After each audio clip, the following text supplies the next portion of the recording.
The cheering reached Theron before he saw her face. He pulled his horse to a halt at the crest of the hill, frowning at the village square below. A crowd had gathered near the old stone well, perhaps 30 people or more, their voices rising in a sound he hadn't heard from his tenants in months. Laughter. Genuine, unguarded laughter. And at the center of it all stood a woman in a simple blue dress, her dark hair escaping its pins. A child balanced on her hip, while 2 others tugged at her skirts. Theron's blood turned to ice. He knew that dress. He'd paid for it, along with everything else she owned. He knew that hair, too, though he'd only seen it properly arranged twice. Once at their wedding, once at his father's funeral 3 days later. His wife. His hidden, forgotten, deliberately invisible wife was standing in the middle of Renford Village, like she belonged there. Your Grace. His steward, Mr. Caius, rode up beside him, slightly breathless. I wasn't expecting you to take the eastern route. If I'd known, I would've. What is she doing? The words came out colder than Theron intended. Caius followed his gaze and had the grace to look uncomfortable. Ah, the Duchess. She's been... That is to say, she occasionally... Occasionally what? Visits, Your Grace. The tenants. She brings food to the Hartley family. Mrs. Hartley has been ill since the birth of her 4th.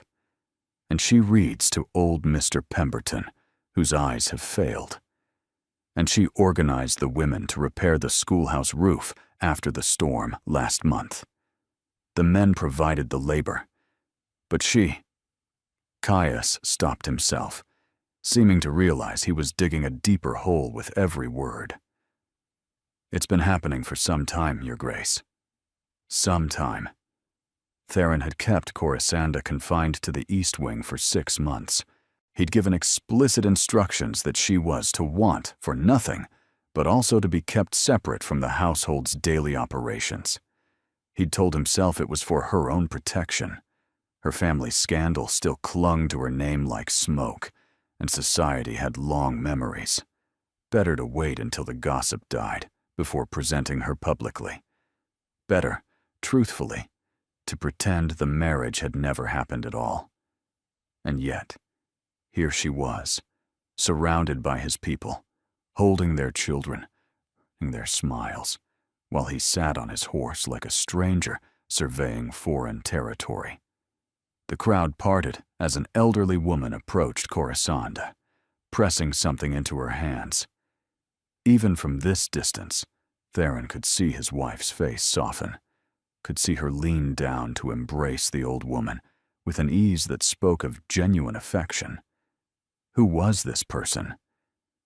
This wasn't the pale, silent girl who'd stood beside him at the altar, trembling so badly he'd feared she might collapse. This wasn't the ghost who drifted through the East Wing, never venturing beyond her assigned rooms, never making a sound he could hear. How long? Theron asked quietly. Your Grace? How long has she been doing this, Caius? And do not soften your answer. I want the truth. The steward hesitated. Since the 2nd week of her arrival, Your Grace. She asked Mrs. Fenwick about the tenants. Who was struggling? Who needed help? The housekeeper assumed... We all assumed you knew. 6 months. For 6 months, his wife had been living an entirely separate life under his very roof, building connections with his people that he himself had neglected since his father's death. And no one had thought to mention it. Or perhaps they had, and he simply hadn't listened. The child on Corisanda's hip, a girl of perhaps 2 years, reached up and patted her cheek.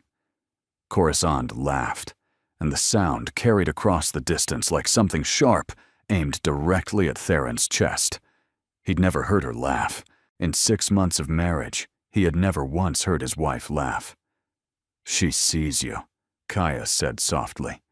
Theron looked down to find Corisanda's gaze fixed on him. The laughter died on her lips. The color drained from her face. She passed the child quickly to a nearby woman and stepped back, her hands twisting in her skirts. Afraid, She was afraid of him. The realization should have satisfied something in him, proof that she understood her place, understood the boundaries he'd established. Instead, it sat in his stomach like rotten fruit. The crowd had noticed him now, too. The cheering stopped. Hats were removed. Curtsies and bows rippled through the villagers like a wave. But their eyes kept darting between the Duke on the hill and the Duchess in their midst, curiosity and confusion written plainly on their faces. They didn't know, Theron realized. They didn't know she was supposed to be invisible. To them, she was simply the Duchess of Renford, doing what a duchess should do, caring for her people, while her husband sat on a horse and watched her like an enemy. "Your Grace," Caius ventured carefully, "shall I escort the Duchess back to the hall?" "No." Theron urged his horse forward, descending the hill toward the village. The crowd parted further, creating a path directly to where Coruscant stood frozen by the well. He dismounted with practiced ease and handed his reins to a boy who materialized at his elbow. His wife watched him approach, the way a rabbit watches a hawk. He stopped 3 feet from her. Up close, he could see the evidence of her morning's work, a smudge of flour on her sleeve, a grass stain on her hem, a faint sheen of perspiration at her temples. She looked nothing like a duchess. She looked real. "Your Grace," she said, her voice barely above a whisper. She curtsied deeply, her eyes fixed on the ground. "I apologize. I didn't expect. I wasn't aware you would be." "Clearly." The word hung between them, sharp as a blade. Around them, the villagers had gone utterly silent. Theron could feel their stares, their judgment, and their protective concern for the woman who had apparently won their hearts while he wasn't looking. "We should speak," he said. "Privately." Coruscant's face grew paler still, but she nodded. "Of course, Your Grace." He turned toward his horse, then stopped. The old woman who had embraced Coruscant moments before was watching him with eyes that held no deference whatsoever. She looked at him the way his old nursemaid used to, measuring, unimpressed, thoroughly unafraid. "She's a good one," the old woman said loudly. "Your lady wife. You do well to keep her close, Your Grace. We don't get many like her." The implication was clear. They got plenty like him. Theron said nothing, but as he mounted his horse and waited for Coruscant to be helped onto her own mare, a mare he hadn't known she could ride, he found himself wondering exactly when he had become the villain in his own household, and what precisely he was going to do about the wife he had tried so hard to forget. The ride back to Renford Hall stretched into an eternity of silence. Coruscant kept her mare 2 lengths behind her husband's stallion, watching the rigid line of his back and trying to calculate exactly how much trouble she had created for herself. 6 months of careful invisibility, undone in a single morning. She should have been more careful. She should have checked the roads before venturing into the village. She should have remembered that the Duke occasionally surveyed his lands, even if he never seemed to survey his wife. But the Hartley baby had been feverish, and Mrs. Pemberton needed the medicines Coruscant had promised, and the repairs to the schoolhouse required final inspection before the children could return. There was always something. There was always someone who needed help. And the truth, the shameful truth she could barely admit to herself, was that she needed to be needed. In the cavernous loneliness of the East Wing, with its beautiful rooms and empty days, the village had become her lifeline.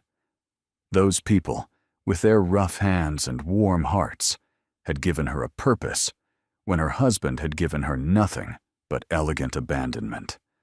Now that purpose was about to be stripped away. The hall rose before them, all gray stone and glittering windows, magnificent and cold. Theron dismounted at the front entrance rather than the stables, a clear signal that whatever conversation awaited would be formal. Official. Damning. A footman helped Coruscant down from her mare. Her legs trembled slightly as she followed her husband up the sweeping front steps and into the marble entrance hall. Mrs. Fenwick was waiting just inside, her face carefully neutral.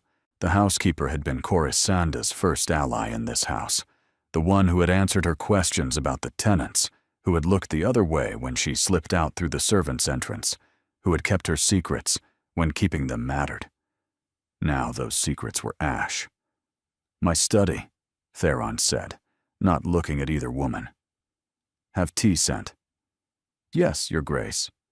Corisande followed her husband down the east corridor, past portraits of Ashford ancestors, who seemed to watch her with disapproval. She had studied those portraits during her first weeks here, desperate to understand the family she had married into.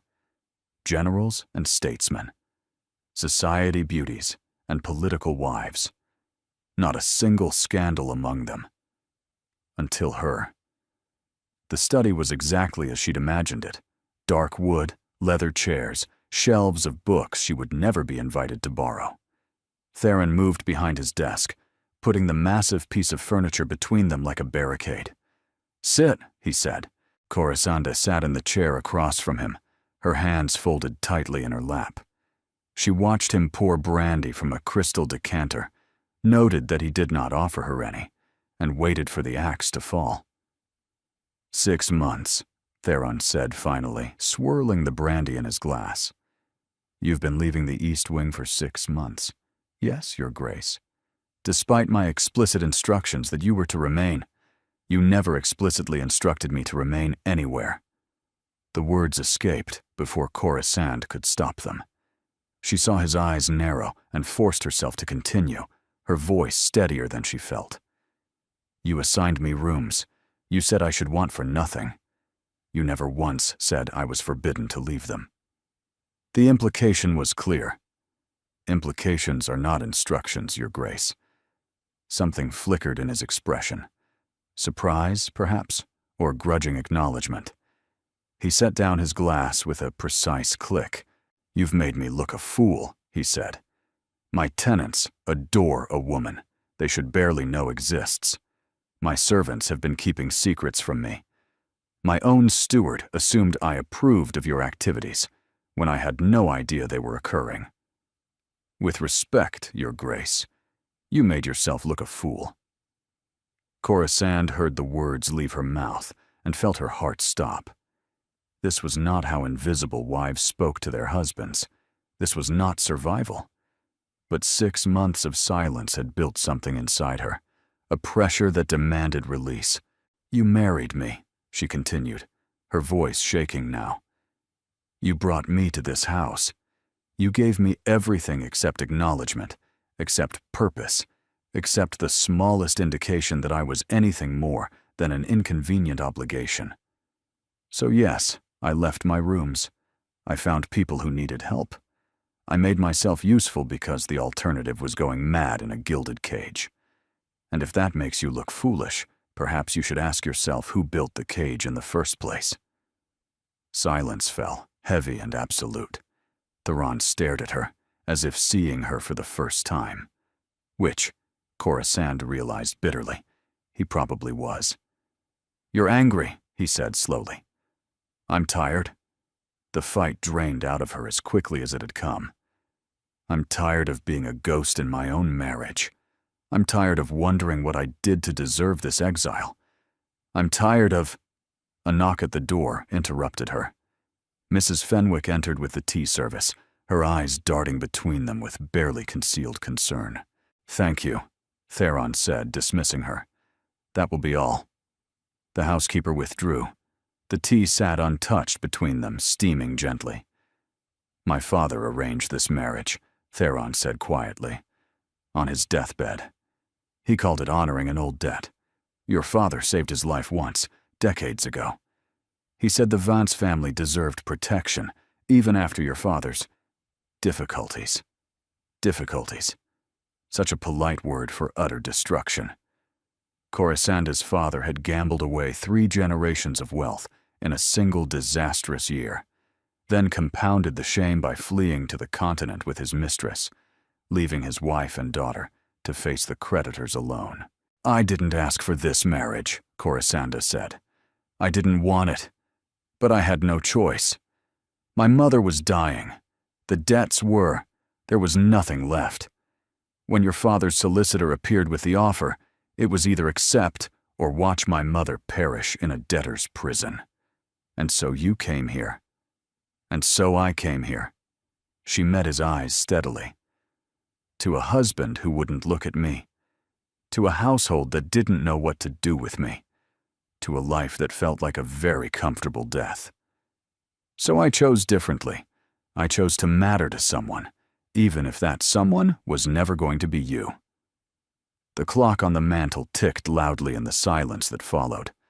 Theron turned away, moving to the window that overlooked the formal gardens. His profile was sharp against the afternoon light, unreadable and remote. "The Sinclair ball is in 3 weeks," he said. "My aunt expects me to attend, to present a unified front for the family. She's been asking about you." Corisand's breath caught. Lady Isadora Ashford, the Duke's formidable aunt, who ruled Renford Hall's social calendar with an iron fist, had never once acknowledged Corisanda's existence. If she was asking questions now, what did you tell her? That you were unwell? That the adjustment to married life had been difficult?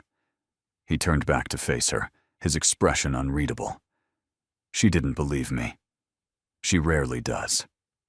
And now? Theron was silent for a long moment. When he spoke, his voice held something she couldn't quite identify. Resignation, perhaps, or the beginning of something else entirely. "Now I suppose we must decide what to do with you, Duchess, because after today, invisibility is no longer an option." The summons came at dawn. Corisanda had barely slept, replaying her confrontation with Theron until the words blurred together in an exhausted loop. She'd expected immediate consequences, dismissal to a country cottage, perhaps, or exile to her mother's cramped London lodgings. Instead, she'd been returned to her rooms with instructions to rest and await further discussion. Now a crisp knock announced Brinley, her young maid, whose freckled face held an expression of barely contained anxiety.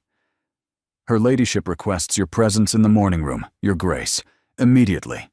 Her ladyship, Lady Isadora Ashford, the woman who had looked through Corisand at the funeral as if she were made of glass. "Did she say why?" "No, your grace." "But—" Brinley hesitated, then lowered her voice. "She knows. About the village. One of the footmen told his sweetheart, who works in the kitchens at the lower house. Word spreads fast in great households." "Of course it did." Corisanda rose from her dressing table, examining her reflection with a critical eye. She looked exhausted, shadows beneath her eyes, her hair hastily pinned, her dress a simple morning gown of dove gray. Hardly the image of a duchess prepared to face interrogation. But perhaps that was fitting. She hadn't been a proper duchess since the day she'd arrived. The morning room was flooded with pale sunlight when Corisand entered. Lady Isadora sat by the window, her silver hair immaculately arranged, her black mourning dress perfectly pressed. Even seated, she radiated the kind of authority that made generals hesitate. "Close the door," Lady Isadora said without preamble. "Sit there, where I can see you properly." Corisand obeyed, choosing the straight-backed chair directly across from the older woman. No point hiding. The time for hiding was clearly past. For a long moment, Lady Isadora simply studied her. Those sharp blue eyes, so like her nephew's, cataloging every detail of Corisanda's appearance with surgical precision. "So," she said finally, "the ghost has a pulse after all." "Your ladyship, don't." Lady Isadora held up one imperious hand. "Don't apologize. Don't explain. Don't give me the pretty speeches you've no doubt been rehearsing since yesterday. I've been listening to pretty speeches for 63 years.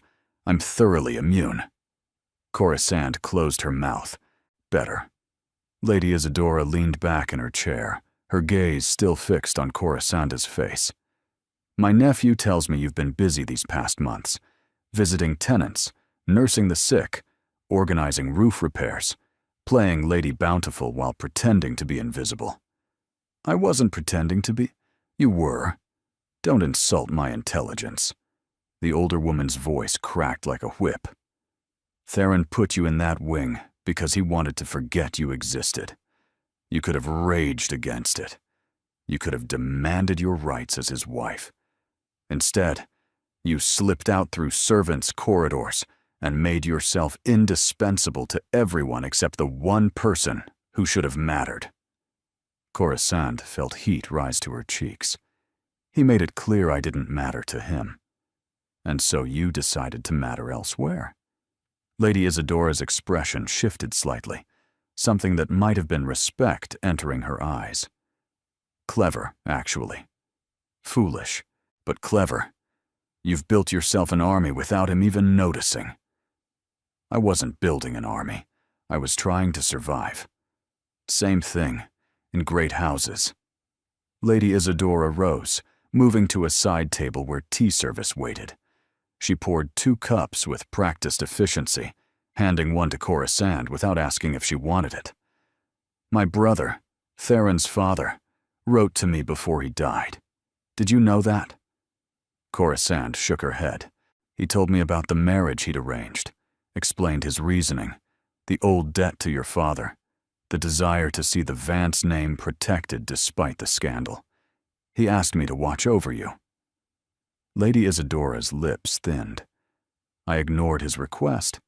When you arrived looking like a frightened mouse, I assumed you were exactly what you appeared, a burden foisted upon my nephew at his most vulnerable moment. And now? Now I think perhaps my brother saw something I missed.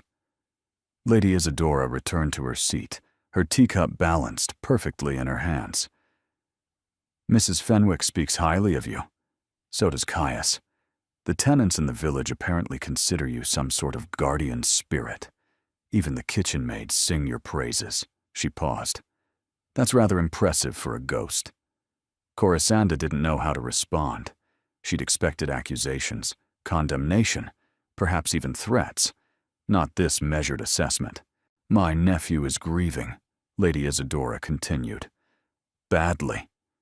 He lost his father, then found himself saddled with a wife he never wanted, an estate he wasn't prepared to manage, and a title that weighs more than he'll ever admit.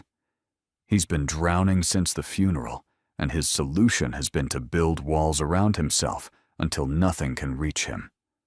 I know, Coruscant said softly. Do you?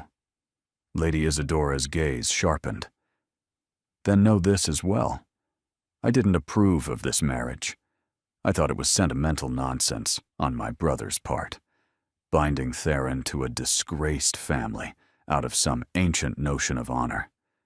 But my brother is dead, and the marriage exists, and pretending otherwise helps no one. She set down her teacup with a decisive click. The Sinclair ball is in 3 weeks. Theron must attend. You will attend with him. Not as a ghost, not as an invisible embarrassment, but as the Duchess of Renford. Whatever that requires. Coruscant's heart hammered against her ribs. His Grace has said nothing to me about His Grace will do as he's told, if properly motivated. A ghost of a smile crossed Lady Isadora's severe features.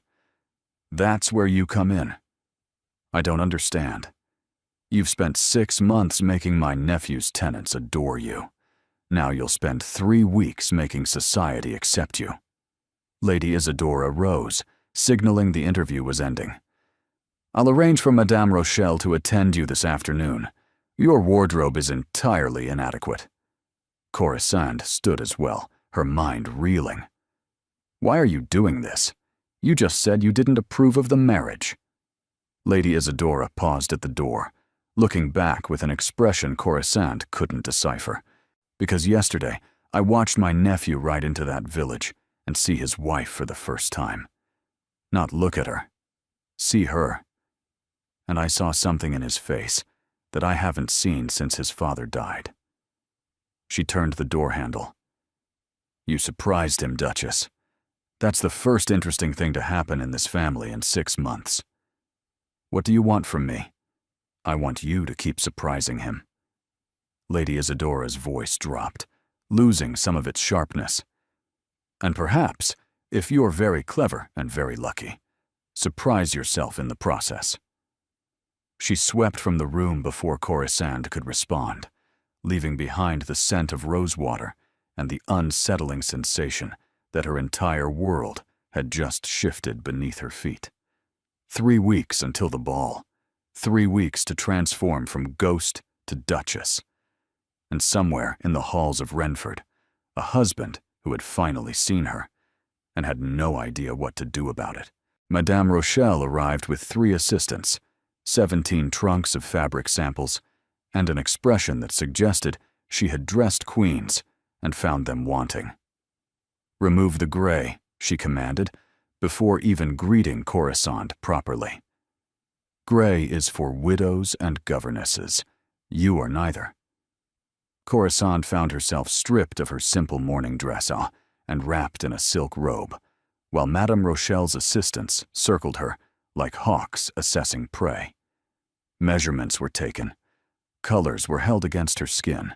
Her hair was unpinned, examined, and pronounced salvageable with proper attention. "The bone structure is good," Madame Rochelle observed, tilting Corisande's chin with cool fingers. "The complexion wants sun, but that can be managed. The posture—" She stepped back, frowning. "You carry yourself like someone expecting to be struck. I beg your pardon? Your shoulders, pulled in, protective." The modiste demonstrated, hunching slightly. "This says, 'Please don't notice me.' A duchess says, 'Notice me and tremble.' I'm not certain trembling is the effect I'm seeking." "Then you misunderstand your position." Madame Rochelle began sorting through fabric swatches with practiced efficiency. "You are not simply Theron Ashford's wife. You are the Duchess of Renford.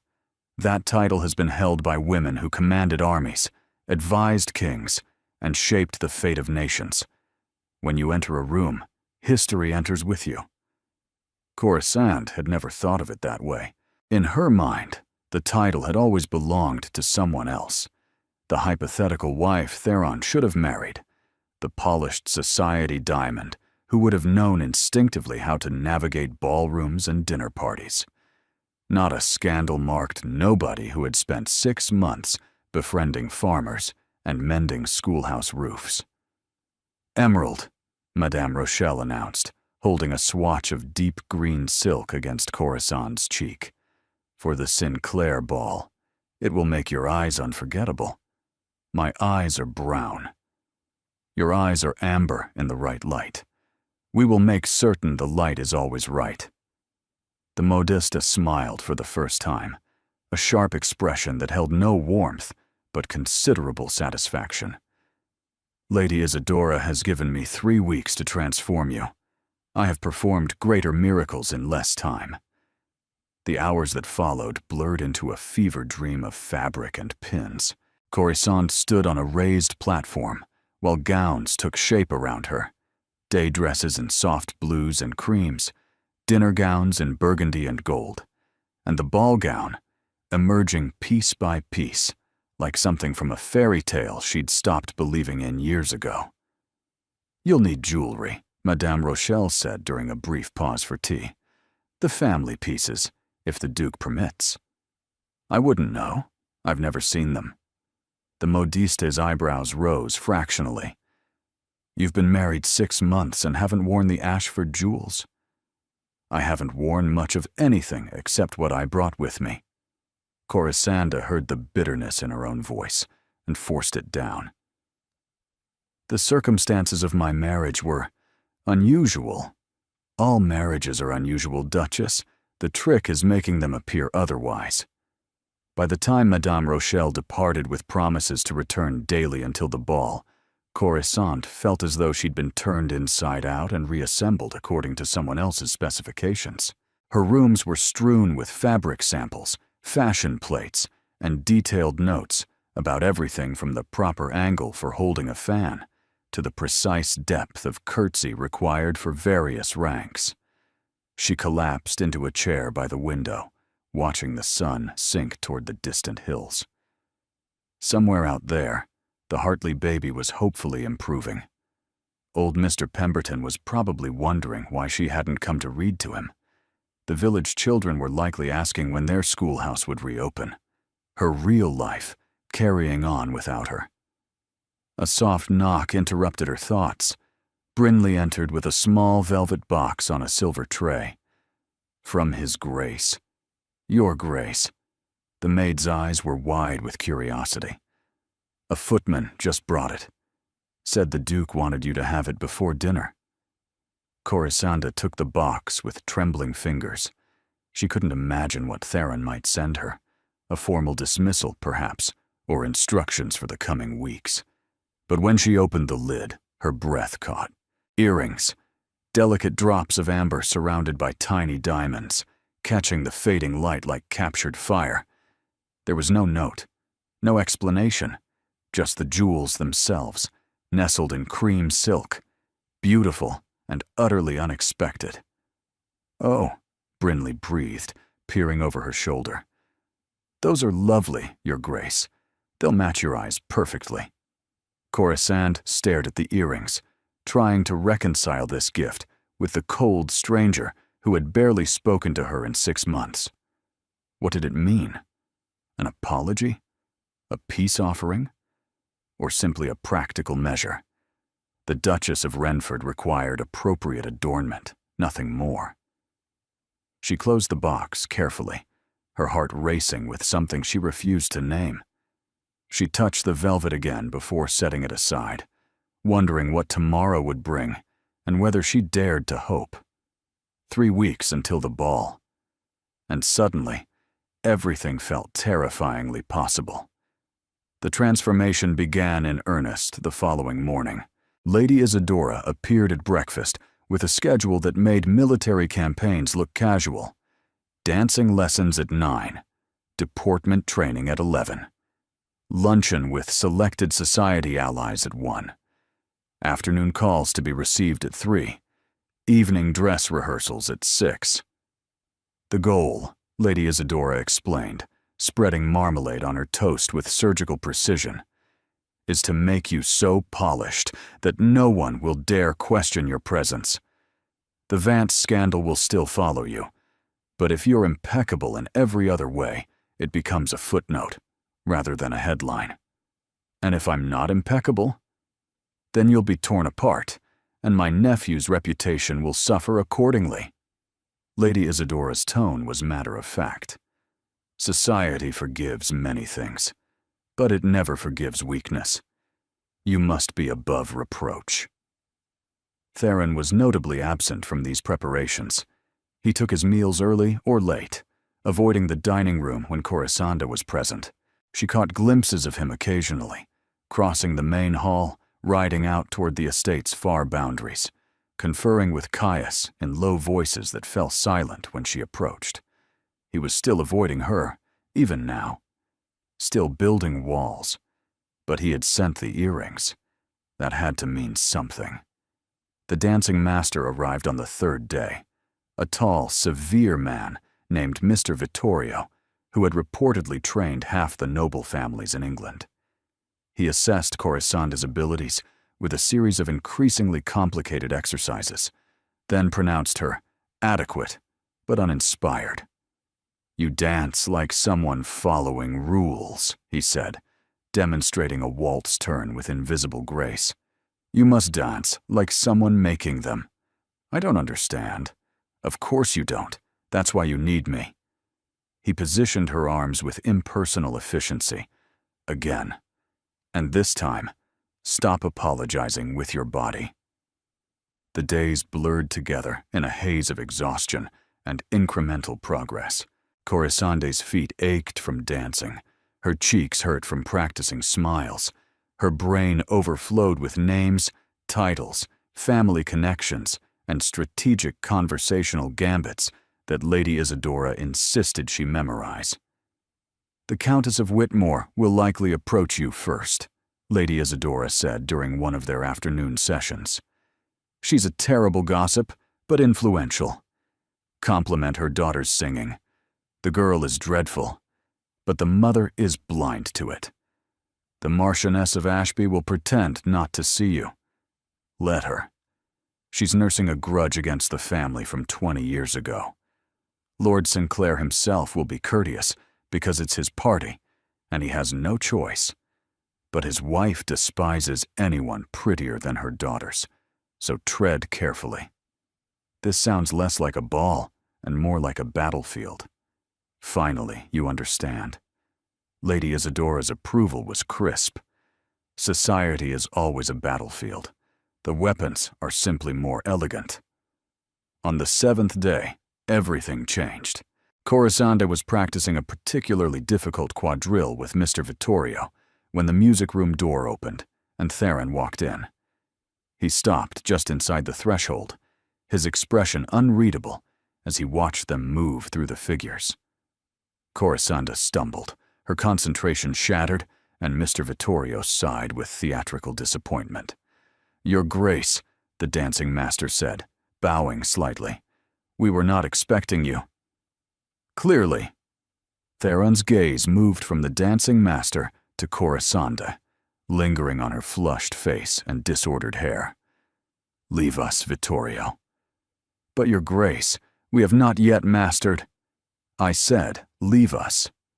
The dancing master departed with offended dignity, gathering his music sheets and casting reproachful glances over his shoulder. Corisande stood alone in the center of the room, suddenly aware of how disheveled she must appear, her simple practice dress damp with exertion. "You've been busy," Theron said, moving further into the room. "Your aunt has been thorough." "My aunt is many things. Thorough is perhaps the kindest description." He stopped near the piano, running one finger along its polished surface. "I've been hearing reports, from the staff, from Caius, even from the village." Corisande felt her spine stiffen. "Am I being surveilled, Your Grace?"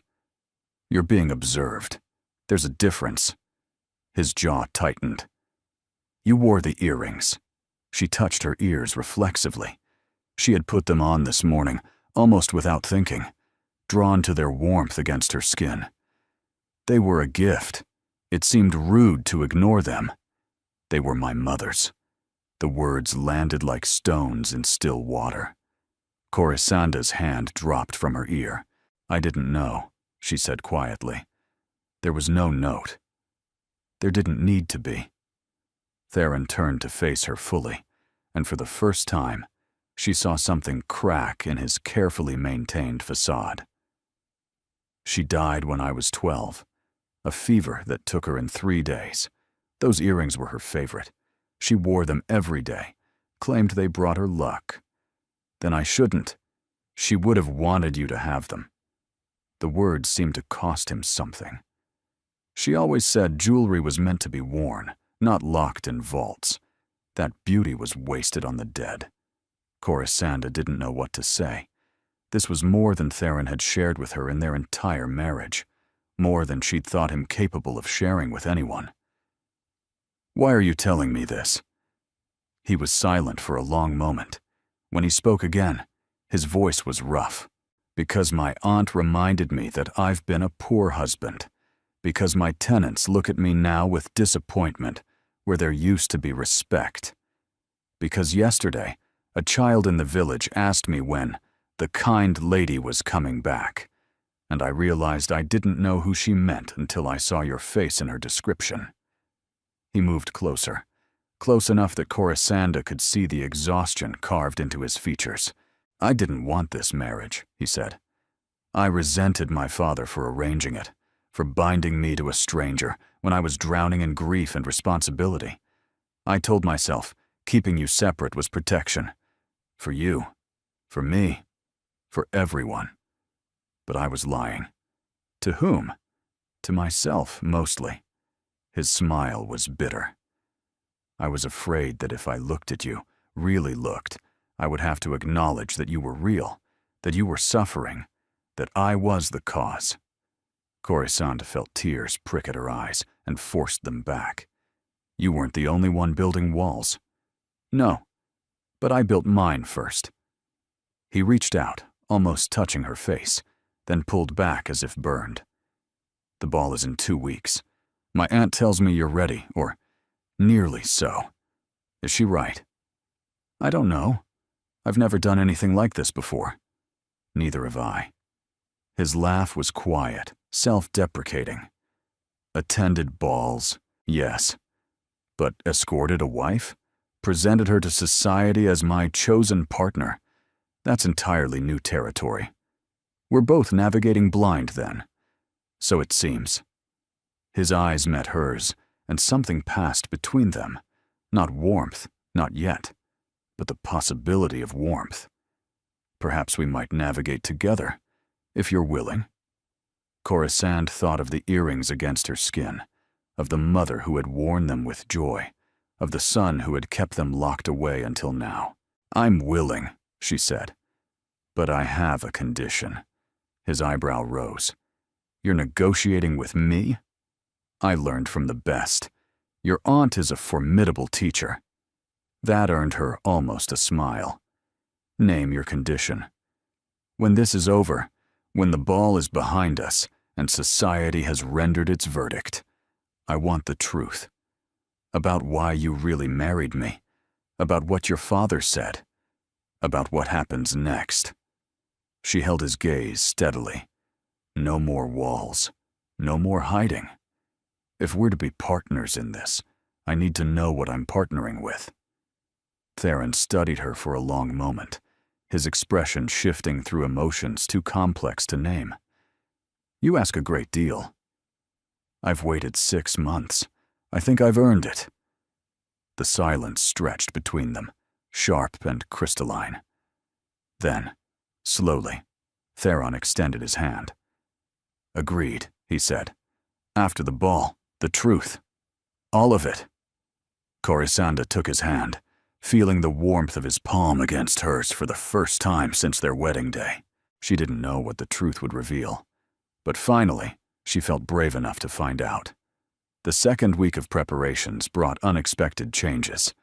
Theron began appearing at meals, not just occasionally, but consistently, taking his place at the head of the table, while Coruscant sat at the opposite end, and Lady Isadora presided over conversations from the middle. At first, the silence was painful, broken only by the clink of silverware and Lady Isadora's pointed observations about society gossip. But gradually, tentatively, words began to fill the gaps. The south pasture needs draining before winter, Theron said one evening, addressing no one in particular. Caius says the flooding last year cost us 3 calves. Mrs. Hartley mentioned the same concern, Coruscant replied, surprising herself. Her husband's fields border the pasture. They've been worried about the runoff. Theron looked at her. Really looked, the way he had in the music room. You know the Hartleys? I know most of your tenants, Your Grace, the ones in the lower village at least.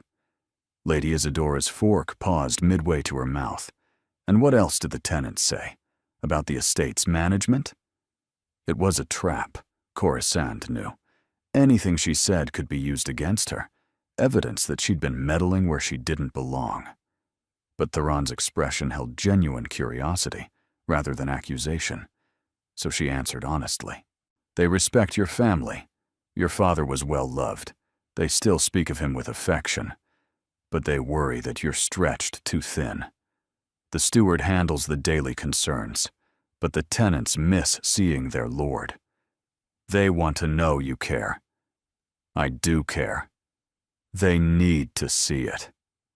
Theron was quiet for the remainder of the meal, but the next morning, Caius reported that the Duke had ordered a full inspection of the drainage situation to be conducted personally rather than delegated. Small victories, Coruscant thought, but victories nonetheless. The thaw continued in unexpected ways.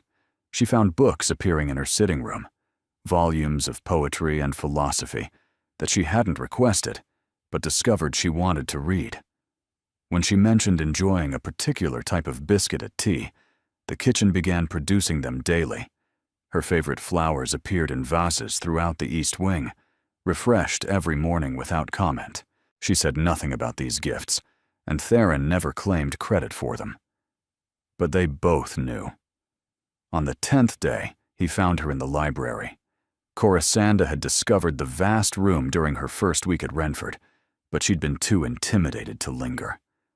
Now, with Lady Isadora napping, and Mr. Vittorio dismissed for the day, she'd slipped inside to explore the towering shelves properly.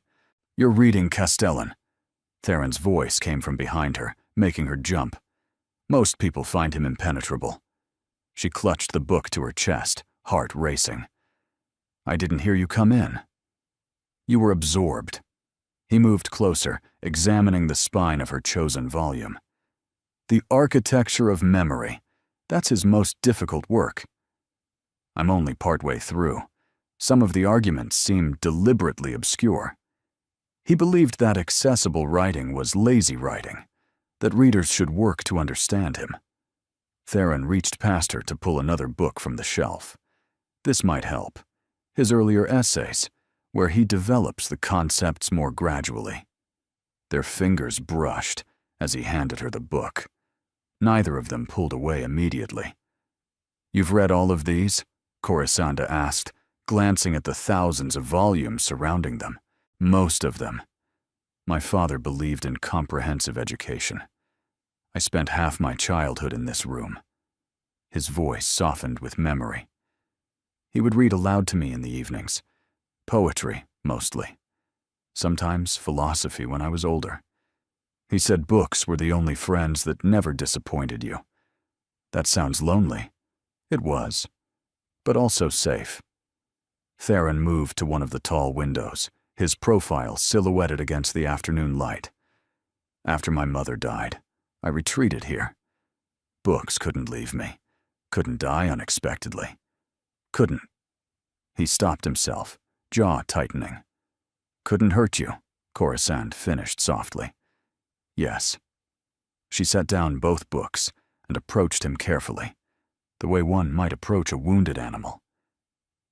"Is that why you kept me away? Because letting me close meant risking another loss." Theron turned to face her, and she saw the answer in his eyes before he spoke it. "Partly. And partly because I didn't know how to be a husband. My father was devoted to my mother. Utterly, completely devoted. When she died, a piece of him went with her. He never recovered. Not really. He spent the rest of his life mourning what he'd lost." His voice dropped. "I didn't want that. I told myself that if I never cared, I could never be broken. And instead, you broke yourself preemptively." The words were harsh, but true. Theron flinched as if struck.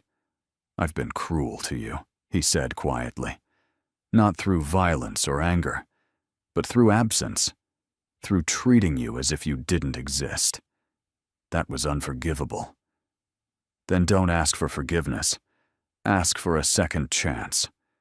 His eyes searched her face. "Would you give me one? After everything?" Corisande thought of the months of loneliness, of crying herself to sleep in a beautiful room that felt like a prison. She thought of the anger she'd carried, the hurt she'd buried, the walls she'd built to match his own. But she also thought of the earrings, warm against her neck, the books appearing without comment, the flowers blooming in her rooms each morning. "I already have," she said. "The day I chose to leave my rooms and build a life in your village. That was my second chance, not for you, but for myself. I stopped waiting for you to see me and started seeing myself instead. And now you're finally looking." She met his gaze steadily. "The question is whether you like what you see." Theron crossed the distance between them in 2 strides. He didn't touch her, but he stood close enough that she could feel the warmth radiating from his body. "I like it," he said, his voice rough. "More than I expected. More than I wanted to. You've turned my entire household upside down, made my tenants adore you more than they adore me, and somehow convince my terrifying aunt that you're worth championing. And is that a problem? It should be. His hand rose, hovering near her cheek without quite making contact. I've spent 6 months pretending you weren't real. Now I can't stop thinking about you. Your laugh carries through the hallways, and I find myself stopping to listen. Your scent lingers in rooms after you've left. I see your handwriting on the household accounts. Yes, I know you've been helping Mrs. Fenwick, and I spend far too long staring at the loops of your letters. Corasanda's breath caught. That sounds almost like... Don't say it. His voice was strained. Not yet. It's too soon. We've barely begun. But his hand finally made contact, brushing a strand of hair from her face with trembling gentleness. The touch sent fire racing down her spine. The ball is in 4 days, he said. After that, everything changes. Either society accepts you, or they don't. Either we find a way forward together, or we remain as we were, polite strangers sharing a name. Which outcome do you want? His fingers traced the line of her jaw, feather-light and devastating. I want to stop being afraid, he whispered. I want to stop choosing safety over feeling. I want to be the kind of man my father was, devoted, present, alive. And I think, he swallowed hard, I think you might be the one who shows me how. Before she could respond, the library door opened. Lady Isadora's voice cut through the charged air. There you are. Madame Rochelle has arrived for the final fitting. The ball gown requires adjustments. Theron stepped back, his face smoothing into its familiar mask. But his eyes remained fixed on Corisande, burning with everything he'd left unsaid. We'll continue this later, he murmured, too quiet for his aunt to hear. Corisande nodded, her heart pounding against her ribs. 4 days until the ball. 4 days until everything changed. And she found herself counting every hour.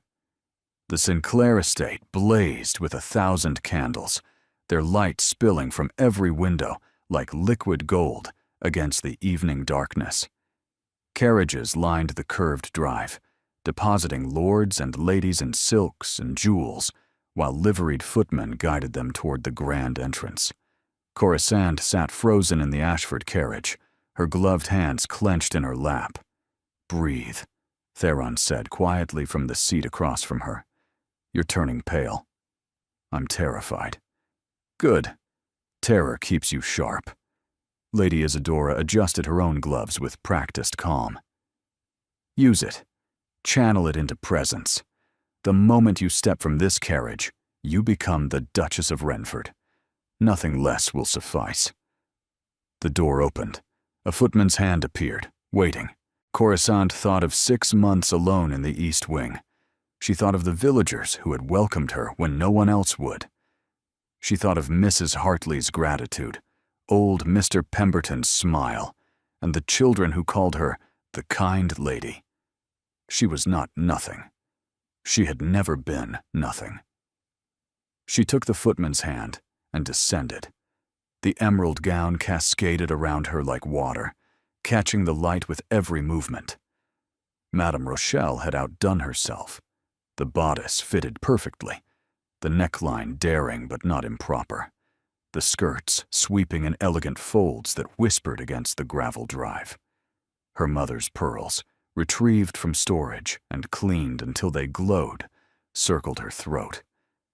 And at her ears, Theron's gift, the amber drops that had belonged to his mother, warm against her skin like a benediction.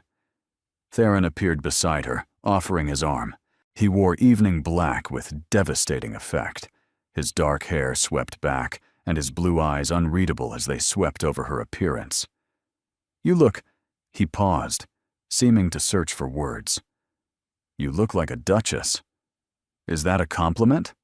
It's a fact. His hand covered hers where it rested on his arm. Stay close to me. The first hour will be the worst. They climbed the marble steps together, Lady Isadora following like a general surveying conquered territory. The entrance hall swallowed them in warmth and noise, music drifting from the ballroom, conversations rising and falling in practiced rhythms, the rustle of silk and flash of diamonds everywhere Coruscant looked. And the stairs. Dear God, the stairs. Every eye in the vicinity turned toward them as they were announced. His Grace, the Duke of Renford. Her Grace, the Duchess of Renford. The Dowager Lady Isadora Ashford. Whispers erupted like fire through dry grass. Corisanda felt them crawling over her skin. The curiosity, the judgment, the delicious scandal of the hidden wife finally revealed. Steady, Theron murmured. Chin up. They're watching to see if you falter. She didn't falter. She walked beside her husband, with her head high and her smile fixed, navigating the sea of strangers with every ounce of training Lady Isadora had pounded into her. Names and faces blurred together. The Countess of Whitmore, whose daughter apparently did sing terribly. Lord Pemberton, ancient and distinguished, who bore no relation to the village Pemberton, but seemed equally kind. The Marquis of Ashby and his cold-eyed wife, who looked through Coruscant exactly as Lady Isadora had predicted. You're doing beautifully, Theron said during a brief pause near the refreshment tables. Even my aunt looks impressed, and she's never impressed. I feel like I'm performing in a play where everyone else knows the script. Welcome to society, his lips quirked. The trick is to keep performing until the performance becomes real. The music shifted, signaling the first waltz. Theron turned to her, extending his hand with formal precision. Dance with me. It was not a request, but when Coruscant placed her hand in his, she found she didn't want to refuse. They took the floor together, and the whispers rose to a crescendo. She could feel hundreds of eyes tracking their movements, cataloging every gesture, every glance, and every breath of space between their bodies. The pressure was suffocating. Look at me, Theron commanded softly. Only at me. The rest don't exist. She met his eyes and found them burning with something she couldn't name. Mr. Vittorio would be proud, he said, as they moved through the first turn. You're not apologizing with your body anymore. I'm too terrified to apologize. Good. Terror suits you. His hand pressed more firmly against her waist. You're the most beautiful woman in this room, and half of them are choking on their jealousy. Flattery won't make me less frightened. It's not flattery. It's truth. He pulled her slightly closer than propriety allowed. I spent 6 months trying not to see you. Now I can't look away. The confession stole her breath more effectively than any physical exertion. Before she could respond, the waltz ended, leaving them standing together in the center of the floor, while applause scattered around them. Well, a new voice purred, cutting through the moment. Isn't this touching? Corisanda turned to find a woman approaching. Tall, blonde, exquisitely dressed in silver silk that made her look like a winter goddess. Her smile was sharp enough to draw blood. Lady Venetia, Theron said, his voice cooling several degrees. I didn't expect to see you here. Didn't you? After all those letters I sent, begging you to reconsider your hasty marriage? Lady Venetia's gaze swept over Coruscant with deliberate insolence. Though I suppose I understand now. The Vance girl is prettier than I expected, considering her family's circumstances. The words landed like blows. Coruscant felt the attention of nearby guests sharpening, scenting blood. Lady Venetia and I were acquainted before my father's death, Theron said quietly, positioning himself slightly between Coruscant and the approaching threat. There was an informal understanding that my father's illness rendered moot. Moot! Lady Venetia's laugh was crystalline and cruel. Such a polite way of saying you abandoned me for a disgraced nobody, whose father fled the country with his mistress and left his family to starve. The ballroom had gone very quiet. Corisande could feel the scandal spreading outward, like ripples in poisoned water. "My father's sins are not mine," she heard herself say, her voice steadier than she felt. "And I was never starving. But thank you for your concern, Lady Venetia.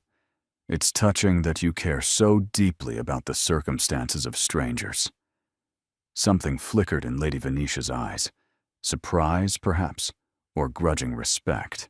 "She has claws," the woman observed, turning to Theron. "How delightful. You always did prefer challenges to conveniences." Her smile sharpened further. "But claws won't protect her when the rest of society learns what I know. About her mother's debts, about her brother's gambling, about every desperate measure the Vance family took to survive before you swooped in with your convenient rescue." "You will say nothing," Theron said, his voice dropping to something dangerous. "Whatever grievances you harbor against me, they do not justify attacking an innocent woman." "Innocent?" Lady Venetia's laugh rang out. "Oh, Theron, no one in this room is innocent. Least of all you." She swept away before either of them could respond, leaving devastation in her wake. The whispers resumed immediately, louder and more vicious than before. Corisande saw heads bent together, fans fluttering, eyes sliding toward her with renewed speculation. "We should leave," she whispered. "No." Theron's grip on her arm tightened. "If we leave now, she wins. We stay. We dance. We smile. We prove she cannot touch us." "Can't she?" His jaw clenched. "Not if we don't let her." But as they rejoined the crowd, Corisande couldn't shake the feeling that something terrible had just been set in motion, and there was nothing she could do to stop it. They stayed until midnight, performing normalcy with exhausting determination. Corisande danced with every lord who asked, made conversation with every lady who approached, smiled until her face ached, and her feet screamed for relief. Lady Isadora remained nearby like a watchful guardian, deflecting the worst of the gossip with surgical precision. But Lady Venetia's words had done their damage. Corisande could feel it in the changed quality of the stares, the edge beneath polite questions, the way certain guests suddenly became unavailable for introduction. "The Marchioness of Hertford left early," Lady Isadora reported grimly during a brief respite. "She was supposed to sponsor your presentation at Lady Ashworth's garden party next week. I suspect that invitation will be quietly withdrawn." "Because of what Lady Venetia said?" "Because society loves scandal more than it loves justice." Lady Isadora's expression hardened. "Venetia Marchwood is a viper, but she's a connected viper. Her father controls half the influential salons in London. If she's decided to destroy you, she has the resources to try." Theron appeared at Corisande's elbow, his face grim. "The carriage is ready. We've stayed long enough." The ride home was silent. Lady Isadora stared out the window with an expression of calculation. Theron sat rigid in his seat, emanating barely controlled fury. Corisande studied her gloved hands and tried not to cry. "She was supposed to marry you," she said finally, breaking the silence. "Lady Venetia." "Nothing was ever formalized." Theron's voice was clipped. "Our families discussed a potential match. My father fell ill before any agreement could be reached. I chose to honor his dying wish instead." "His dying wish to marry me to someone who didn't want me." "I didn't know you. How could I want you?" The words came out harsh, then softened. "I didn't know anything except that I was losing my father and being forced into decisions I wasn't ready to make." Venetia represented continuity, expectation, the path I'd always assumed I would follow. And then suddenly, everything changed. "So, I'm the change you didn't choose. You're the change I'm choosing now." Theron leaned forward, capturing her hands in his. Whatever Venetia threatens, whatever she reveals, it doesn't alter what I've learned these past weeks. You are not your father's mistakes. You are not your family's scandals. You are Corisande Ashford, Duchess of Renford, and I will not let anyone take that from you. The carriage arrived at Renford Hall before Corisande could respond. They descended in silence, the tension between them crackling like lightning before a storm. Lady Isadora retired immediately, pleading exhaustion. The servants melted away with practiced discretion. And suddenly, Corisande found herself alone with her husband in the shadowed entrance hall, the only light coming from scattered candles that painted everything in shades of gold and darkness. "I should go to bed," she said, though she made no move toward the stairs. "You should." Theron didn't move either. "But I don't want you to. What do you want?" He closed the distance between them in 3 strides, cupping her face in his hands with devastating tenderness. "I want to stop pretending," he said hoarsely. "I want to stop performing. I want one moment, just one, where we're not Duke and Duchess, not scandal and salvation, not anything except 2 people who are terrified and hopeful and achingly uncertain about everything. Theron, tell me to stop, and I will. Tell me this is too fast, too dangerous, too soon after everything we've been through. Tell me anything, and I'll listen. But don't ask me to pretend I don't feel this anymore, because I can't. I'm done hiding from you, Corisande. I'm done hiding from myself." His thumbs traced her cheekbones, feather-light and reverent. His eyes searched hers with desperate intensity. "What do you feel?" she whispered. "Everything. Nothing. I don't know how to name it." His forehead dropped against hers. "When Lady Venetia attacked you tonight, I wanted to destroy her. Not because you're my wife and my honor demanded it. Because you were hurt, and I couldn't bear it. Because the thought of anyone causing you pain makes me want to raze entire cities." "That seems excessive." "It is." His laugh was broken. "But it's true. You've become necessary to me somehow, without my permission, without my understanding. I spent 6 months trying to make you invisible, and instead, you became the only thing I see." Corisande reached up, tracing the sharp line of his jaw with trembling fingers.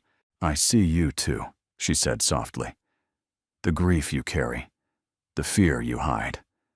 The man beneath the title who's so afraid of loving that he forgot how to live. I see all of it, Theron, and I'm not running. You should. I'm broken in ways that might never heal. Then we'll be broken together." She rose on her toes, closing the impossible distance between them. "That's what marriage is supposed to mean. Not perfection, not performance. Just 2 imperfect people choosing each other anyway. Corisande, kiss me." The words came out steadier than she felt. "Stop thinking about scandal and expectation and everything that should keep us apart. Just kiss me like you mean it." He didn't hesitate. His mouth found hers with hunger he'd been suppressing for weeks, or perhaps years, perhaps his entire carefully controlled life. The kiss was nothing like the chaste contact at their wedding. This was consuming, devastating, and a claiming that left no room for pretense. Corisande melted against him, her hands fisting in his lapels, her body arching into his warmth. She tasted champagne and desperation, felt his hands slide into her carefully arranged hair and destroy Madame Rochelle's artistry without apology. When they finally broke apart, gasping, his eyes were wild. "Tell me to stop," he said raggedly. "Never." He kissed her again, deeper this time, backing her against the wall of the entrance hall, with an urgency that made her dizzy. Her pearl necklace pressed cold against her heated skin. The amber earrings swung with every movement. "We should," she managed between kisses. "Not here," he agreed, pulling back with visible effort. "Not like this. Not when you deserve candlelight and softness and all the romance I never gave you. I don't need romance. I need you. You have me." His voice cracked on the words. "You've had me for weeks. I was just too much of a coward to admit it." They stood wrapped together in the shadowed hall, hearts pounding in unified rhythm. "Tomorrow," Theron said finally. "Tomorrow, we face whatever Venetia throws at us. Tomorrow we decide what comes next. But tonight, we stop being afraid." "Yes," he kissed her forehead, her eyelids, and the corner of her mouth. "Tonight, we begin." The scandal broke 3 days later. Corisanda was taking breakfast alone. Theron had risen early for estate business. Lady Isadora was indisposed. When Mrs. Fenwick entered, with an expression that promised nothing good. "Your Grace, there's been a development." She held out a newspaper, already folded to the relevant page. Corisanda took it with numb fingers, already knowing she wouldn't like what she found. The headline screamed, "The Duke's Desperate Bride. Scandal, debt, and deception." In the Ashford marriage, the article was devastatingly thorough. It chronicled her father's ruin in excruciating detail. The gambling debts, the failed investments, the flight to the continent with his mistress. It described her mother's humiliation, her brother's continuing failures, the family's slide from respectability into disgrace. But worse, far worse, was the insinuation that Corisanda had deliberately entrapped the grieving Duke. Sources close to the family suggest that Miss Vance pursued his Grace with calculated determination, exploiting his vulnerable state following his father's death. The late Duke's deathbed arrangement has raised questions about undue influence and potential manipulation. The newspaper crumpled in Corisanda's hands. "There's more, Your Grace." Mrs. Fenwick's voice was gentle. "Lady Isadora received a letter this morning. 3 of the families who had planned to call on you this week have sent regrets. And the garden party invitation has been withdrawn. Yes, I expected that." "What shall I tell His Grace?" Corisanda set down the ruined newspaper and rose with mechanical precision. "Tell him nothing. I'll speak to him myself." But Theron found her first. He burst into her sitting room without knocking. The same newspaper clenched in his fist, his face twisted with fury. "Venetia." He spat the name like poison. "She fed them every detail. She's been planning this since the ball. It doesn't matter who. Of course it matters. She's destroyed your reputation out of spite, out of petty, vindictive spite, because I chose you over her. You didn't choose me. Your father chose me. That's what the article says, and that's what everyone believes." Corisanda heard the flatness in her own voice and couldn't summon the energy to change it. "I'm the desperate nobody who trapped you into marriage through manipulation and timing. That's a lie." "Is it?" She turned to face him, feeling something crack inside her chest. "You didn't want to marry me. You said so yourself. Your father arranged everything while you were drowning in grief, and I accepted because I had no other options. The facts aren't lies, Theron. Only the interpretation is wrong." "Then we correct the interpretation. We fight back. How?" The word exploded out of her. "How do we fight this? Lady Venetia has connections, resources, allies. We have a 6-month-old marriage that most of society doesn't even know existed until last week. Every fact she's presented is technically true. My father did abandon us. My mother did take in mending to survive. I did marry you to escape poverty. Those aren't lies we can refute. They're not the whole truth either. Since when does society care about the whole truth?" Corisande sank into a chair, her strength finally failing. "They care about entertainment, about scandal, about watching people fall so they can feel better about their own miserable lives. and I've given them everything they wanted." Theron knelt before her, capturing her hands in his. His eyes were fierce, desperate. "Listen to me.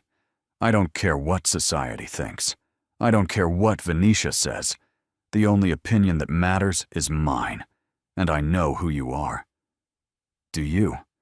"We've known each other for 6 months, Theron. We've actually spoken for less than 3 weeks. You know the version of me that appeared after I stopped hiding. You don't know the scared, angry, desperate girl I was before. Then show me. Show me all of it. I'm not afraid. You should be." Tears spilled down her cheeks despite her efforts to contain them. "Because that girl is still inside me, and she's screaming that this was always going to happen, that I was foolish to hope, that no amount of dancing lessons or beautiful gowns could change who I fundamentally am. And who are you? Nobody." The word came out broken. "I'm nobody, Theron, a disgraced gentleman's daughter pretending to be a duchess. A charity case your father imposed on you out of misplaced guilt. I was never meant for this world, and everyone knows it now." Theron's grip on her hands tightened painfully. "Stop." His voice was rough. "Stop saying these things. They're not true. They feel true. They've always felt true. I just managed to forget for a little while. Because I made you forget. Yes." More tears fell. "You made me believe I could belong here, that I could be more than my father's failures, that someone like you could actually—" She stopped herself, choking on the words. "Could actually what?" "Love someone like me." The confession tore from her throat like broken glass. "I started to believe you might actually love me, Theron, and now the whole world is laughing at how stupid I was to hope." Silence fell between them, heavy and devastating. Theron released her hands and stood abruptly, his face pale. "I need to think," he said. "I need to. There must be something we can do. Legal action, perhaps, or a public statement. You should distance yourself from me." Corisanda's voice sounded distant to her own ears. "Issue a statement expressing regret for the hasty marriage. Have your solicitor draft separation papers. Society will forgive you if you act quickly enough. You can't possibly think I would. I think you should." She stood, moving toward the window so she wouldn't have to see his face. "I think it's the only sensible course. Your title, your family's reputation, everything you've worked to maintain. It's all at risk because of me, because of my father's sins, and my family's disgrace, and my own foolish hope that I could escape my past. Corisande, please go." Her voice cracked.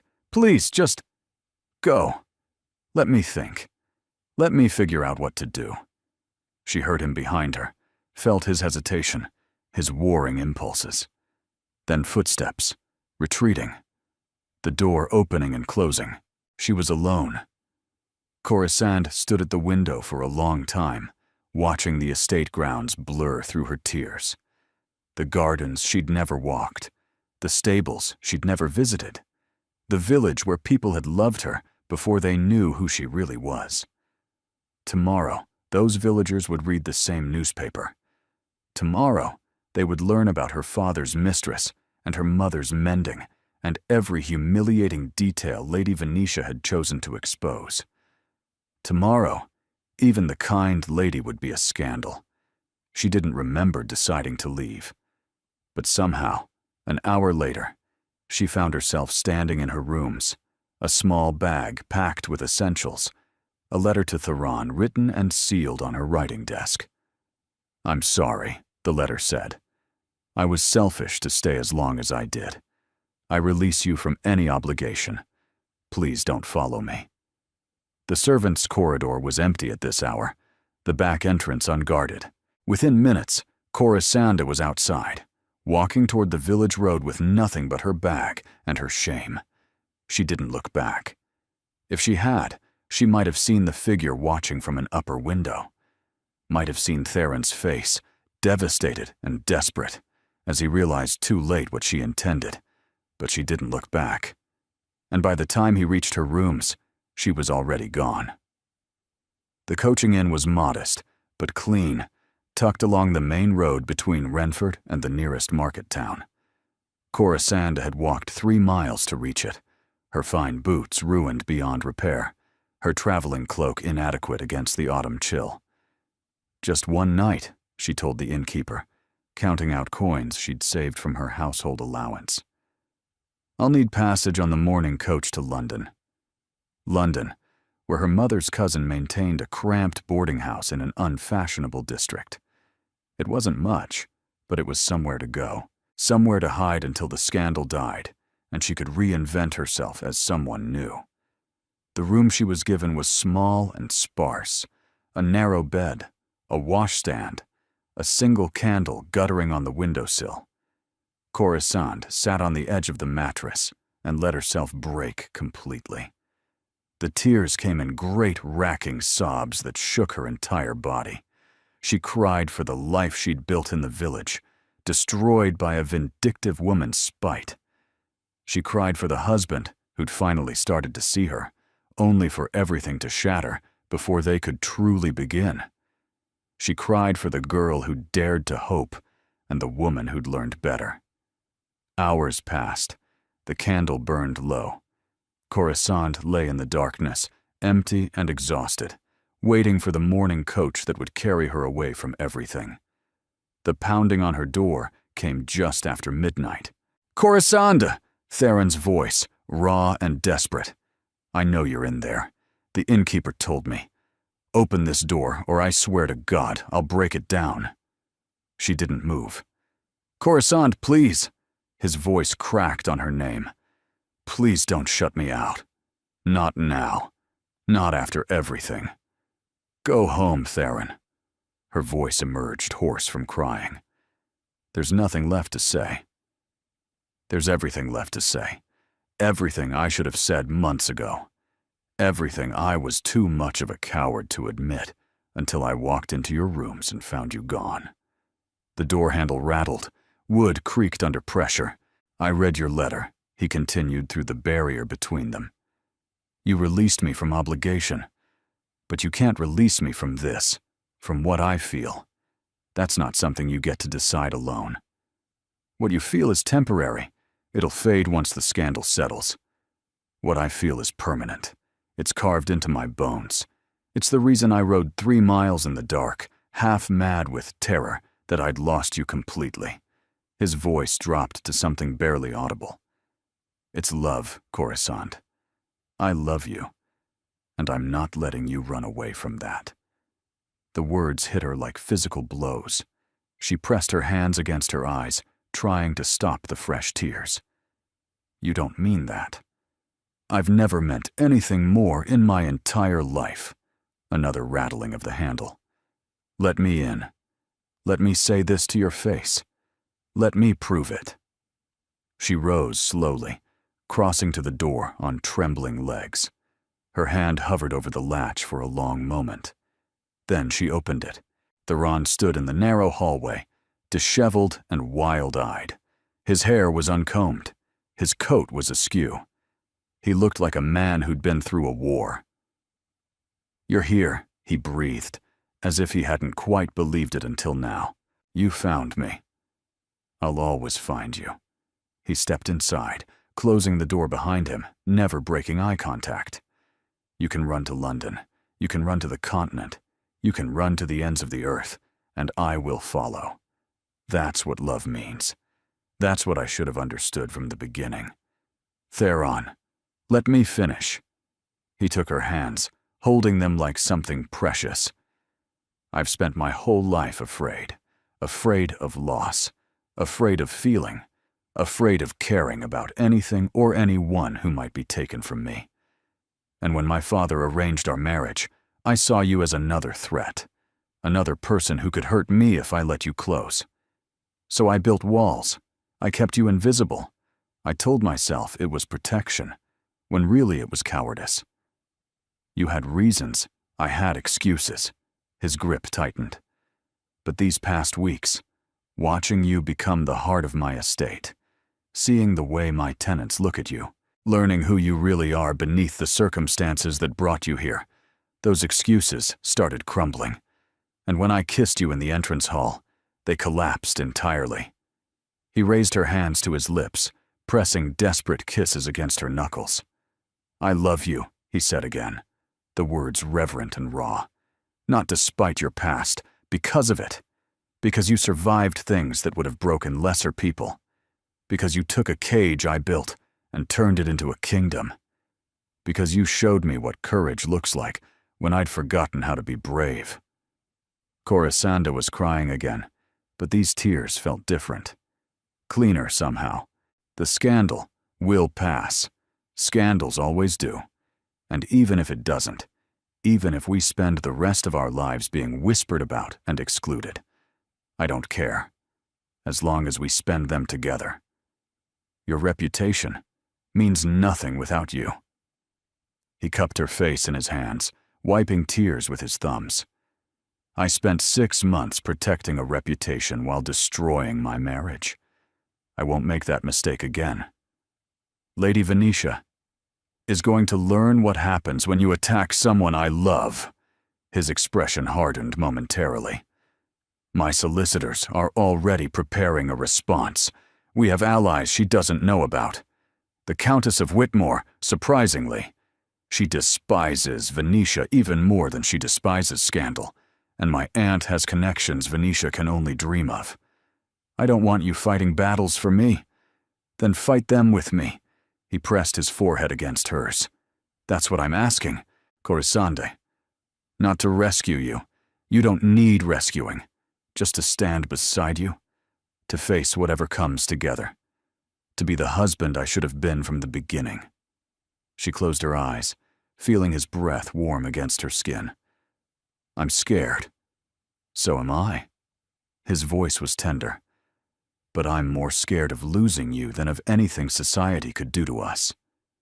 What if it doesn't work? What if everything falls apart? Then we fall apart together. And we rebuild together. That's marriage. That's love. That's what my father understood when he arranged this match. Not that you needed saving, but that I did. You're my salvation, Corisande. You always were. She opened her eyes to find his burning with sincerity and fear and desperate hope. I love you, she whispered. I've been trying so hard not to, but I do. Then come home with me. He kissed her softly, reverently. Come home, and let me spend the rest of my life proving I deserve you. She answered him with a kiss of her own, fierce and tearful and full of everything she'd been too afraid to feel. Yes, she said against his lips, take me home. They returned to Renford Hall at dawn, both exhausted, but somehow lighter. Lady Isadora was waiting in the entrance hall, her expression impossible to read. She surveyed them slowly, Corisande's ruined boots, Theron's disheveled appearance, the way their hands remained clasped between them. So, she said finally, you found her. I found her. And she agreed to return. She agreed to stay. Theron's voice was firm, permanently. Whatever comes next, we face it together. Lady Isadora's gaze shifted to Corisande. Is this true? Yes, your ladyship. Even knowing what society is saying, even knowing what they'll continue to say. I stopped caring about society's opinion when I realized my husband's was the only one that mattered. Corisande felt Theron's hand tighten around hers, and his opinion seems favorable. Something shifted in Lady Isadora's severe features, not quite softening, but something close. Sit down, she commanded, gesturing toward the nearby drawing room. Both of you. We have matters to discuss. They sat together on the settee, still holding hands. Lady Isadora took the chair across from them, her posture rigid, but her expression thoughtful. I've been busy while you were chasing your wife across the countryside, she said to Theron. Letters were sent, favors were called. The Countess of Whitmore and I have a long history. She owes me several debts, and I've decided to collect." "What kind of debts?" Coruscant asked. "The kind that matter." Lady Isadora's smile was thin. "By tomorrow morning, a counter-narrative will begin circulating. One that emphasizes your devotion to the tenants, your tireless work on behalf of the estate, and the tragic circumstances that forced a good woman into a difficult marriage. That's manipulation. That's society." Lady Isadora waved a dismissive hand. "You're not lying. Everything being said is true. We're simply ensuring it's said loudly enough to drown out Lady Venetia's poison." "And Venetia herself?" Theron asked. "We'll find that her invitations are suddenly less forthcoming. Her father's influence has limits, and he's not inclined to spend political capital defending his daughter's vendetta against a duke." Lady Isadora's expression sharpened. "I've also had a very productive conversation with her mother. It seems Lady Venetia neglected to mention certain details of her past. Details the Marchioness would prefer remained private." Coruscant felt a chill. "You're blackmailing her." "I'm providing incentive for discretion." Lady Isadora's tone was pleasant, but her eyes were steel. "There's a difference. By week's end, Lady Venetia will discover that pursuing this scandal further carries costs she's unwilling to pay. I don't want to win through threats and manipulation. Then you'll lose." Lady Isadora leaned forward, her gaze intense. "Listen to me, Duchess. Society is not a meritocracy. The good do not triumph simply by being good. If you want to survive, you must be willing to fight with the weapons available. That doesn't make you a bad person. It makes you a realistic one." Theron spoke before Coruscant could respond. "She's right. I wish she weren't, but she is. Venetia chose to attack you with gossip and manipulation. We can choose to respond in kind, or we can watch while she destroys everything you've built." "What I built was real," Coruscant said quietly. "The relationships with the tenants, the work in the village, none of that was manipulation. And none of it will disappear." Lady Isadora's voice gentled slightly. "In fact, it's your greatest advantage. The people who know you, actually know you, will speak on your behalf. Mrs. Fenwick has already rallied the household staff. Caius has sent word to the tenant families. Even old Mr. Pemberton dictated a letter describing your kindness." She paused. "Real connections trump fabricated scandal, given enough time. And in the meantime, we weather the storm." Lady Isadora rose, signaling the conversation was ending. "There's a gathering at Ashford Manor next month. My home, not this one. I'm inviting every family that matters. They'll come because I ask. And while they're there, they'll meet the real Duchess of Renford. Not the caricature in the newspapers. The real woman. You'd do that for me? I'm doing it for my nephew." Lady Isadora's gaze moved to Theron, something complicated passing between them. "He spent 6 months half alive. These past weeks I've watched him return to himself. If you're the cause of that resurrection, then you're family, and I protect my family."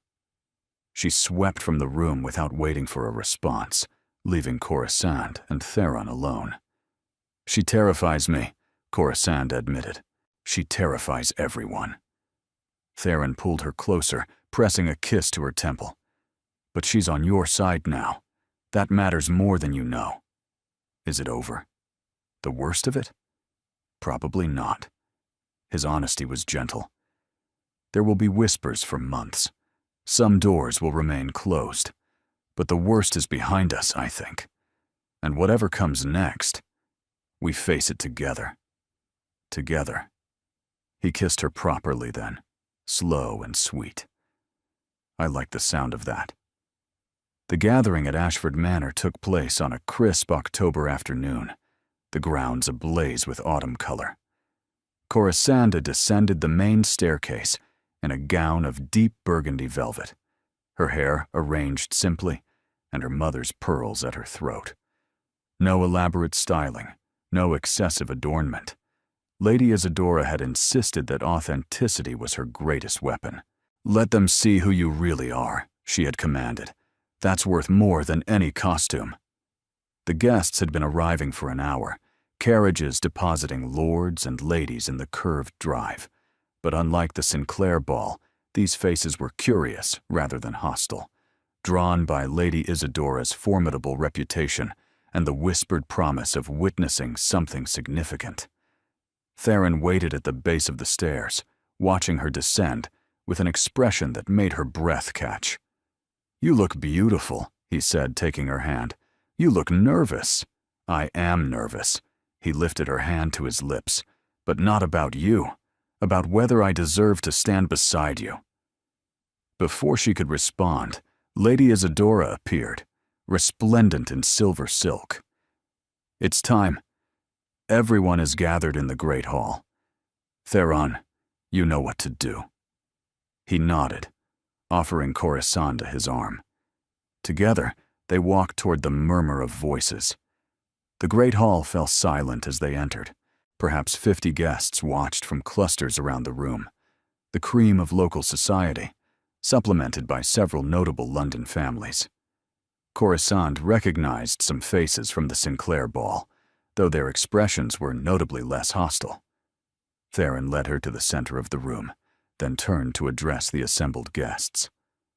"Thank you all for coming," he began, his voice carrying with practiced ease.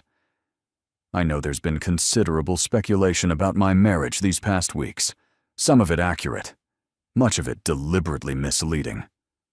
A ripple of interest passed through the crowd. "I'm not here to defend my wife against lies. She needs no defense.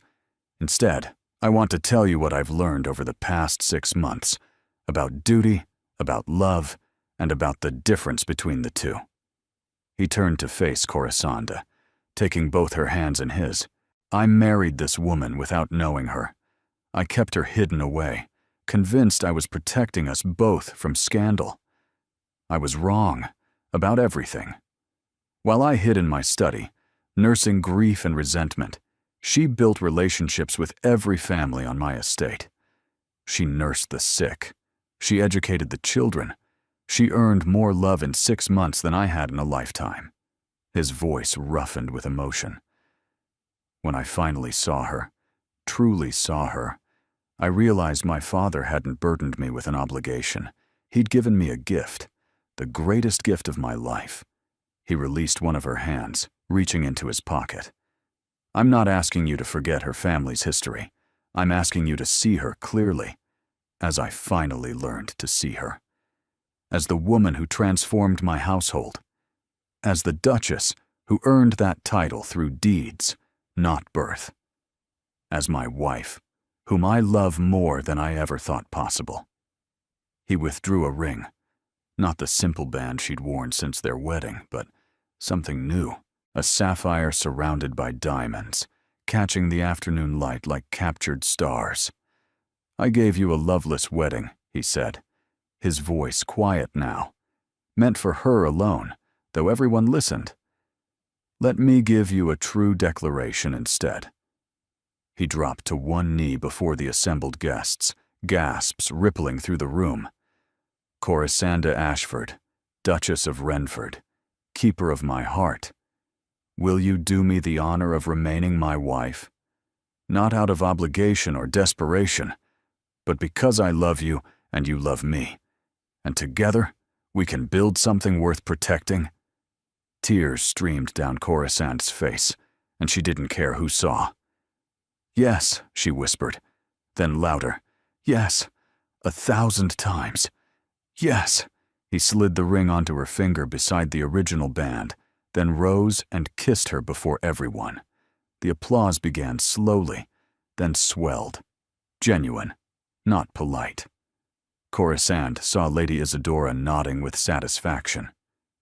She saw faces that had been hostile at the Sinclair ball now softened with something like admiration. She saw, through the crowd, Several familiar figures from the village. Mrs. Fenwick, Caius, even old Mr. Pemberton in a wheeled chair, watching with proud, tear-bright eyes. "Well done," Theron murmured against her hair. "We did it together." Together. He pulled back, smiling at her with an openness she'd never seen before. "I rather like that word." 6 months later, the gardens of Renford Hall bloomed with spring flowers as Corisanda walked the paths she'd once been forbidden to enjoy. Behind her, the great house glowed in the afternoon sunlight, no longer a prison, but a home. "You're smiling." She turned to find Theron approaching, having just returned from the village. In his hands, he carried a bundle of wildflowers, clearly picked from the fields rather than purchased. "I'm happy," she said simply. "Is that so surprising?" "Not anymore." He handed her the flowers, then drew her close. "The Hartley baby is walking now, by the way. Mrs. Hartley wanted me to tell you. She could have told me herself when I visited yesterday. She wanted me to know that I know." He laughed softly. "The village has decided I need reminding that my wife is beloved. As if I could ever forget." They walked together through the gardens, hand in hand, pausing at the bench where she'd first realized she loved him. So much had changed since those desperate early months. The scandal had faded, as Lady Isadora predicted. Lady Venetia had retreated to the continent, pursuing a new marriage with a minor Italian count. Society had moved on to fresher gossip, but some things endured. "I found something," Theron said, reaching into his coat. "In my father's papers. A letter he never sent." He handed her a folded page, yellowed with age. Corisande opened it carefully. "My dear son," the letter began. "If you're reading this, I am already gone, and you are likely furious with me for the marriage I've arranged. I beg you to forgive an old man's interference. I met Corisanda Vance only once, when she was 12 years old, and her father brought her to visit. She was shy, serious, and utterly unaware of her own worth. She spent the afternoon reading in my library, and thanked me with such genuine warmth that I never forgot her. Years later, when I learned of her family's downfall, I saw an opportunity, not to rescue her, but to rescue you. You've always been too controlled, too cautious, too afraid to risk your heart. I worried you would spend your life in emotional safety and never truly live. She will challenge you, I think. She will make you feel things you'd rather avoid. That's precisely what you need. Love requires courage, son. I hope she teaches you to be brave." Your loving father Corisanda's vision blurred with tears. "He knew," she whispered, "even then. He knew everything." Theron's voice was thick. "He saw what I couldn't, that you were exactly what I needed." She pressed the letter to her heart, looking up at the man who had become her entire world. "I would have waited," she said softly. "However long it took, I would have waited for you to see me. You shouldn't have had to." He cupped her face, his eyes holding hers. "But I'm grateful every day that you did." He kissed her there in the spring sunlight, surrounded by flowers and promise, and a future neither of them had dared to imagine. And somewhere, perhaps, an old duke smiled. "Thank you for being here. You are the reason these stories exist, because you believe in love that chooses courage over convenience, in characters who fight for happiness despite the odds, in endings that feel earned and true. Your presence makes this space warm and welcoming, and I'm grateful for every moment you spend with these characters. Do you have a favorite line or scene? Your engagement helps me understand what moves you, what keeps you listening, and what kinds of stories to create next. Consider subscribing if you'd like more romances with emotional depth and genuine character growth. Thank you for being here. You make this community what it is.